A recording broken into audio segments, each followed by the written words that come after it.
နေ့ကလည်းတွေ့ခဲ့တဲ့ကြည့်အမတ်တရားပဲ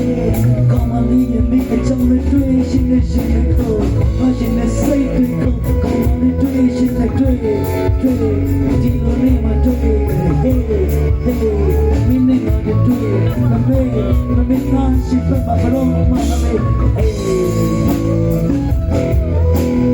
ဒီလိုပြန်ဆိုမဲ့ရုပ်ကြီးနဲ့တွေ့နေပြီဒီလိုပြန်ဆိုမဲ့ရုပ်ကြီးချက်တွေတွေ့နေပြီဒီစမနာလူအမျိုးလေးသာမဆိုဒီချောင်းဒီလိုချင်လေးရှောင်းတာဟိုအရှုံးအပြောင်းရအိမ်မလို့မော်ရီတန်တိုင်းယူချီနိုမိုရီဆာရှုံးမကောင်းမလေးရဆိုနေကဲလို့နာတန်တော့ဒါဘီမသေးဖြူရောင်ယူနေချောင်းရောအချစ်ပြောင်းလိုက်ရှာရမယ်